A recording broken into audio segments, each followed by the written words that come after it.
తెలంగాణ జాగృతి వ్యవస్థాపక అధ్యక్షురాలు కల్వకుంట్ల కవిత గారి ఆదేశానుసారం ఇవాళ రాష్ట్ర ఎన్నికల కమిషన్ గారిని కలవడం జరిగింది. తెలంగాణ రాష్ట్రంలో మున్సిపల్ ఎన్నికలు జరుగుతున్నటువంటి సందర్భం లోపల రాష్ట్ర ముఖ్యమంత్రి ప్రజాధనాన్ని దుర్వినియోగం చేయడమే కాకుండా ఓటర్లను ప్రభావితం చేసేటట్టుగా ఓటర్లను మభ్యపెట్టేటటువంటి చర్యలకు దిగుతున్నారనే విషయంలో ఫిర్యాదు చేయడం జరిగింది. ఎన్నికల కమిషన్ అధికారి ఇవాళ చీఫ్ సెక్రటరీ గారికి లేఖ రాస్తామని హామీ కూడా ఇచ్చినారు. కానీ ఇవాళ ఈ రాష్ట్రంలో ఎన్నికలు జరుగుతున్న ప్రతి సందర్భం లోపల కూడా ఈ రాష్ట్ర ముఖ్యమంత్రి ఎన్నికల నిబంధనావళిని తుంగలోకి తొక్కి అధికార దుర్వినియోగానికి పాల్పడుతూ ఉన్నారు. ప్రజా సొమ్మును దుర్వినియోగం చేస్తూ ఉన్నారు.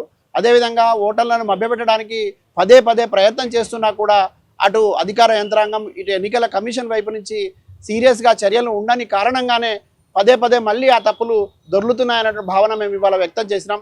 తెలంగాణ జాగృతి ప్రజల పక్షాన ఒక డిమాండ్ చేస్తూ ఉన్నది. టిఎన్ శేషన్ గారు ఈ దేశంలో ఎన్నికలు సాఫీగా జరగడం కోసం ఎన్నికల నియమావళిని అద్భుతంగా ఆయన రూపొందించినారు. కానీ ఇవాళ జరుగుతున్నటువంటి పరిణామాలు చూస్తూ ఉంటే అట్లాంటి గొప్ప వ్యక్తి రూపొందించినటువంటి ఎన్నికల నిబంధనావళిని తుంగలో తొక్కుతున్నట్టుగా కనపడతా ఉన్నది. దయచేసి ఎన్నికల కమిషన్ సీరియస్గా వ్యవహరించాలి, దీన్ని తీవ్రంగా పరిగణించాలి. గత సర్పంచ్ ఎన్నికల సందర్భంలో కూడా ముఖ్యమంత్రి గారు అధికార దుర్వినియోగానికి పాల్పడ్డారు, ఓటర్లను ప్రభావితం చేసినారు. వాటికి సంబంధించినటువంటి సాక్ష్యాలు ఆధారాలను మా అధ్యక్షురాలు కల్వకుంట్ల కవిత గారు స్వయంగా ముఖ్య ఎన్నికల అధికారి గారిని కలిసి మరి చూపించి వెళ్ళారు. అయినా ఇవాళ ఫలితం కనపడడం లేదు. ఇదంతా చూస్తూ ఉంటే ప్రభుత్వం కనుసరణలో ఎన్నికలు జరగకూడదు, ఎన్నికల కమిషన్ కనుసరణలో ఎన్నికలు జరగాల్సిన అవసరం ఉన్నది. ప్రజలను మభ్యపెట్టేటటువంటి వారిపైన చర్యలు తీసుకోవాల్సి ఉన్నది. బాధ్యతాయుతమైనటువంటి ముఖ్యమంత్రి బాధ్యతలను విస్మరించి వ్యవహరిస్తున్న తీరు ఇవాళ మొత్తం యావత్ ప్రజానికం తప్పుపడతా ఉన్నది.